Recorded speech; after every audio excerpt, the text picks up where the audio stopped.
now for our feature presentation.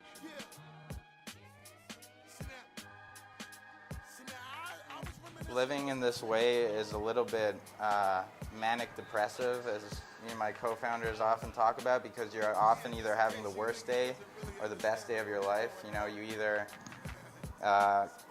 went out and tried to sell your platform to 20 people and none of them paid attention to you, or you just came out of an investor meeting with a very important person that really gets what you're doing and is willing to put money behind it.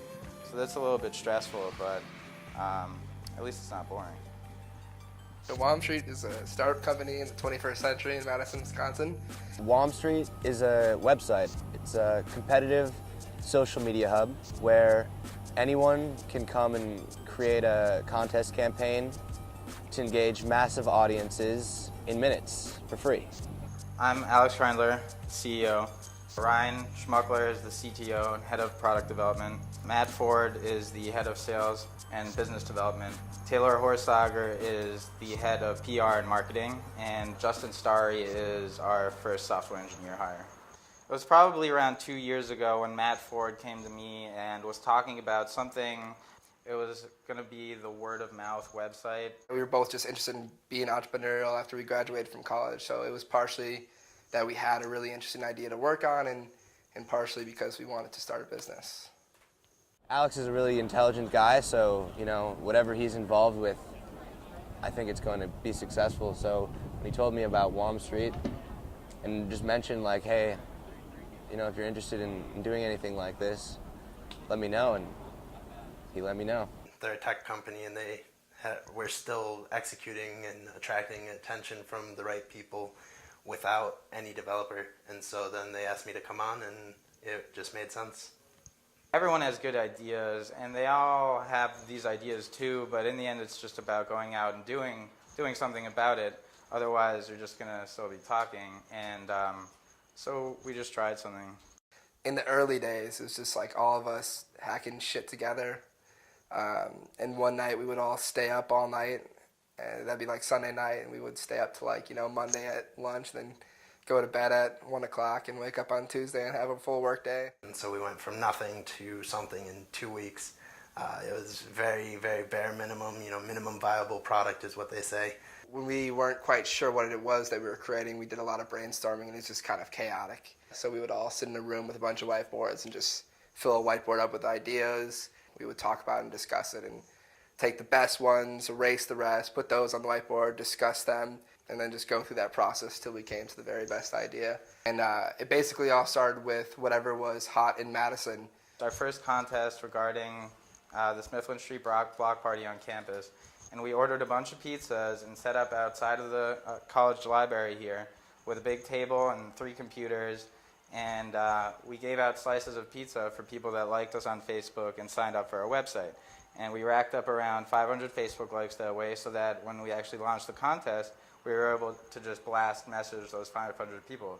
It was just a project at the time, There was definitely a certain point when we were done, promoting by handing out slices of pizza, and people started talking about what we were doing, that we realized like this is no longer a project. This is a business, and everything kind of changed after that. So we had run all these business contests, and then we ran this opening act contest where Pretty Lights is coming to town. He needs a local DJ to open up for him, so he hosts a contest where anyone can submit their track, anyone can go on and vote, and then the winner actually gets to perform. And it went about 20 times successful as anything we had ran, and we didn't promote it at all, essentially. The participants that have seen the most success in our contests, they spark a word-of-mouth epidemic amongst their friends by sharing it across social media channels, and they get them to come and vote on our website. For us, music has become one of our staples, and one of the things is, I would say there's a certain level of glamour that needs to be associated with it, so like design was very important. Immediately we showcase who we've worked with on the website, right? If you come to the site, you see the past contests, you see big names like Grizz, Pretty Lights, all these DJs, and because of that, it makes it so that somebody who hasn't heard of us, and we go, hi, I'm from Womstreet, do you want to run a contest?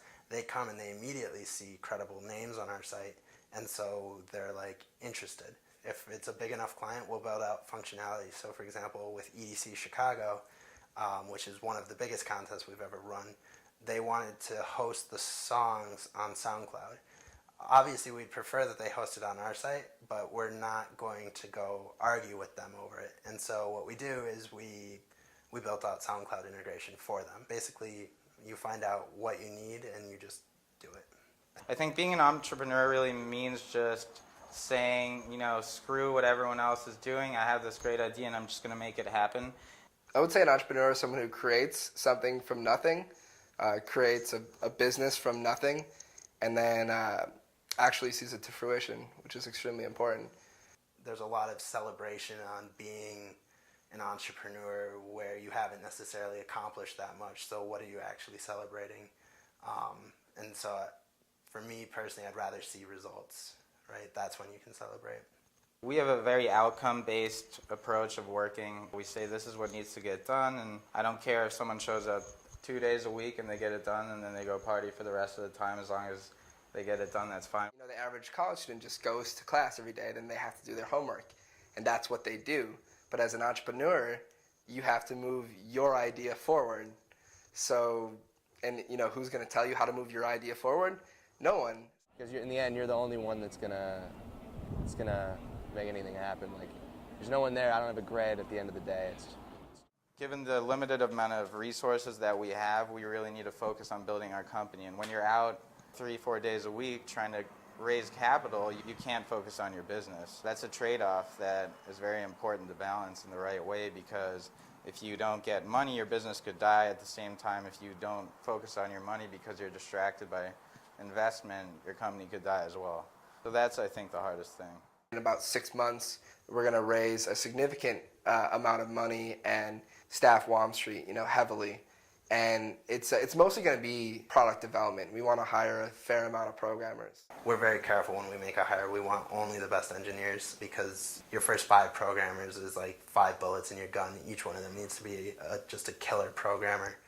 Early investors were our friends and family, and that was probably the easiest and hardest money we ever raised at the same time. All of us are skimming by. We're all living on a very, very modest budget until we get this next round of investments closed, which is happening. I personally live on $1,100 a month, and $600 of which goes to rent. To some extent, you're selling your young 20s, your young professional years. And it's not like we don't have a great time here, like, don't get me wrong, but you have friends that are working at established companies making $80K. They can go out and do a lifestyle that you just can't afford to keep up with. It basically came to me finally saying, Dad, I know there's a lot of risk involved with trying and starting my own company, but this is what I want to do. And this is what I'm going to do. And if I fail, I fail. But I'm going to learn a lot along the way. However, I'm committed to making this happen. The most interesting thing, I think, was how much perspective it gave me on what I was actually doing in school.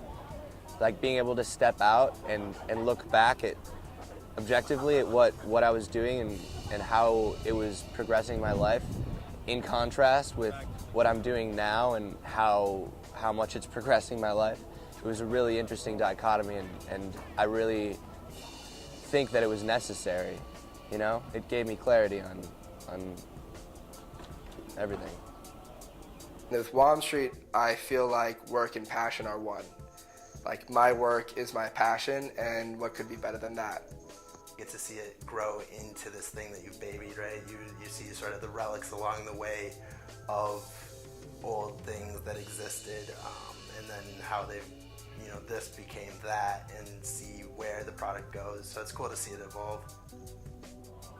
I think this is going to be a great tool for up-and-coming artists, not just from music, but all forms of art, to get themselves out there. It's going to give them an opportunity that they may have never had the opportunity of before. You know what I mean? Like, there's the art world is very cutthroat, and when you can provide somebody with a chance to not only bring them attention and recognition, but also be a launching pad for the rest of their career, it's like, what else could you want to do? Like,